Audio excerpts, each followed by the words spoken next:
ABC is a right angle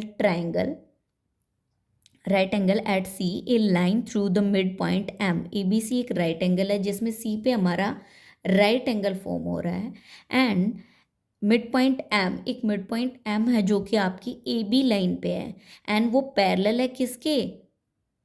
M midpoint है किसके parallel है? BC के पैरेलल है. Then intersect BC and AC intersect at D. B to C, BC line जो है AC पे इंटरसेक्ट एट D पे इंटरसेक्ट करती है. इस पॉइंट D पे जाके ये जो पॉइंट है यहाँ पे D मेंशन करना है. शो दैट, हमें शो करना है D is the mid point of AC की ये जो D है वो ये जो D है वो इन दोनों का मिड पॉइंट है. दैट मीन्स हमने M पे टच हुआ है तो इसको यहाँ से डॉटेड लाइन से यहाँ टच किया और ये जो D है वो मिड पॉइंट है इस AC लाइन का. सेकेंड पार्ट है MD परपेंडिकुलर है मीन्स 90 डिग्री है. MD यहाँ पे 90 डिग्री फॉर्म हो रहा है AC पे. And third CM is equal to AM is equal to half of AB. So first of all we discuss first part. M is the midpoint of AB. M midpoint है AB का. So MD is parallel to BC. So MD is parallel to BC. Therefore D is the midpoint of CA.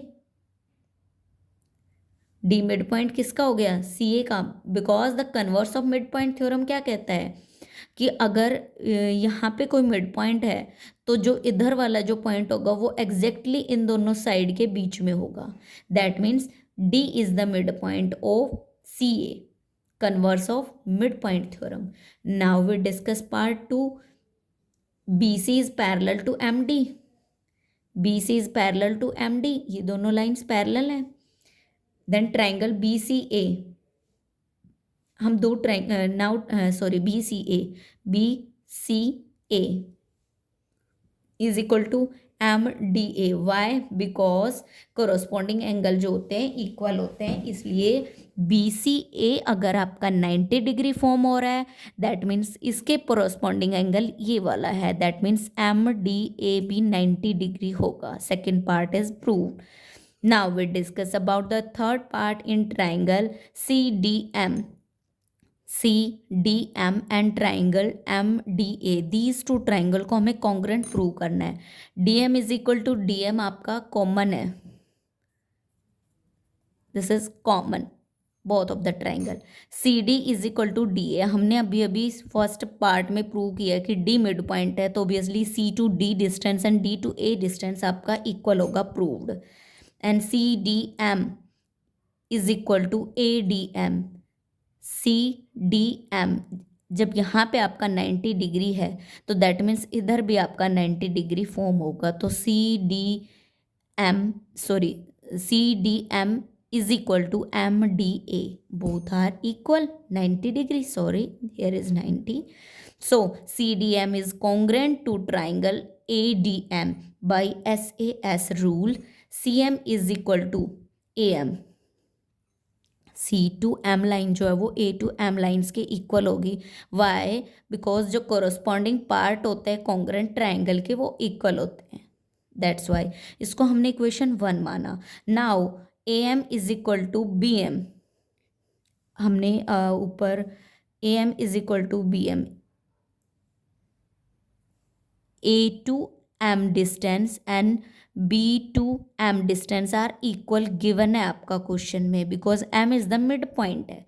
That's why is equal to half of AB लिख सकते हैं. हमको AM और BM को हम half of AB लिख सकते हैं by using mid point theorem. Now by using equation 1 and 2 हम इस BM की जगह क्या पुट कर सकते हैं या AM की जगह क्या पुट कर सकते हैं? CM is equal to half of AB. ये जो C टू M डिस्टेंस है वो किसका हाफ है? AB का हाफ है, हाफ ऑफ AB. यही हमें प्रूव करना था कि that CM is equal to AM is equal to half of AB. CM is equal to AM, हमने AM is equal to half of AB, hence proved. Show that the bisector of angle of a parallelogram form a rectangle. That means सबसे पहले हमने एक parallelogram form किया, P Q R S is a parallelogram, इनके bisector draw किए, ए का P का bisector यहाँ तक, एस का bisector P point, N Q का सी तक, एन आर को टच किया डी ए तक, ए बी सी डी एक और शेप निकल के आ गई। हमें इस शेप को, दिस ब्लैक शेडेड शेप को, ए बी सी डी को रेक्टेंगल प्रूव करना है कि जो नई शेप निकल के आई एन के बाइसेक्टर से वो एक रेक्टेंगल है। सो PQRS be the given parallelogram, the angle bisector from quadrilateral ABCD. So we have to show that ABCD is a rectangle. Now PQRS is a parallelogram. ये आपका question में given है कि ये आपका एक पैरेललोग्राम गिवन है। Then P plus Q is equal to 180 degree. P ये रूल होता है कि P और Q दोनों एंगल्स का सम जो होता है वो 180 डिग्री होता है। देन हाफ ऑफ P हमने दोनों तरफ 1/2 मल्टीप्लाई कर दिया, multiplying 1/2 on both side. Then इधर भी 1/2, इधर भी 1/2 हेयर मल्टीप्लाई किया एंड हेयर ऑल्सो, तो ये 90 डिग्री बन गया। हाफ ऑफ एंगल P जो होता है उसको हमने एंगल 1 का नाम दे दिया, हाफ ऑफ एंगल Q को हमने एंगल 2 का नाम दे दिया, मेंशन है यहाँ पे already. Then angle 1 plus angle 2, हमारा जो एंगल 1 और एंगल 2 का सम जो है वो 90 डिग्री निकल के आया है। Now I am taking triangle PCQ, PCQ that means ये ग्रीन कलर का जो ट्रायंगल फॉर्म हो रहा है, एक ट्रायंगल के तीनों एंगल्स का सम जो होता है वो 180 होता है। That means by angle sum property we can say angle 1 plus angle 2 plus angle C is equal to 180 degree. Then sum of angle 1 और 2 को हमने आगे लिखा, देन C को लिखा is equal to 180। Angle 1 plus angle 2 90 degree के equal है। इस इक्वेशन का यूज़ करते हुए हम यहाँ पे लिख सकते हैं एंगल 1 प्लस 2 की जगह 90 degree, then plus C is equal to 180। Then angle C हमारे पास निकल के आया 90 डिग्री, इसको हमने इक्वेशन 1 माना बिकॉज 1 प्लस एंगल 2 90 डिग्री है, ऑलरेडी हम अबाव प्रूव कर चुके हैं। नाउ एंगल C भी हमारे पास 90 आ गया, दैट मीन्स इस ट्राइंगल के तीनों एंगल्स निकल के आ चुके हैं हमारे पास। Now similarly SAR triangle, SAR that means ये ब्राउन शेडेड जो ट्राइंगल फॉर्म हो रहा है उसमें एंगल A जो है वो भी 90 डिग्री है। सिमिलरली जैसे हमारा PCQ ट्राइंगल हमारा 90 आया, C वाला 90 आया, तो A वाला भी 90 होगा। And SDP triangle, SDP D वाला ट्राइंगल की बात हो रही है, then SDP is also 90 degree and CDP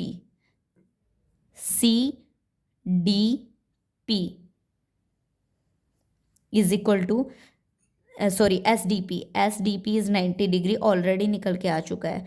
now CDA, C triangle, D triangle and CDA, D triangle अंदर वाले की, जब बाहर वाला ट्राइंगल 90 डिग्री, ऑब्वियसली जो अंदर वाला कॉर्नर होगा वो भी 90 डिग्री होगा because vertically opposite angles are equal. So CDA is also 90 degree, equation 3 माना। And CBA is also 90 degree, similarly CB angle भी 90 डिग्री। हमने चारों एंगल्स 90 प्रूव कर दिए, एंगल A भी 90, एंगल B भी 90, एंगल C भी 90 एंड एंगल D भी 90। बाय यूजिंग इक्वेशन 1 2 3 4 हम क्या लिख सकते हैं, angle 1 is equal to angle A is equal to angle B as in C angle and D angle is equal to 90 degree. So this is a rectangle because a rectangle have all the corners have 90 degree. एक rectangle के corner में 90 degree form होता है। So this shape is a rectangle, hence proved.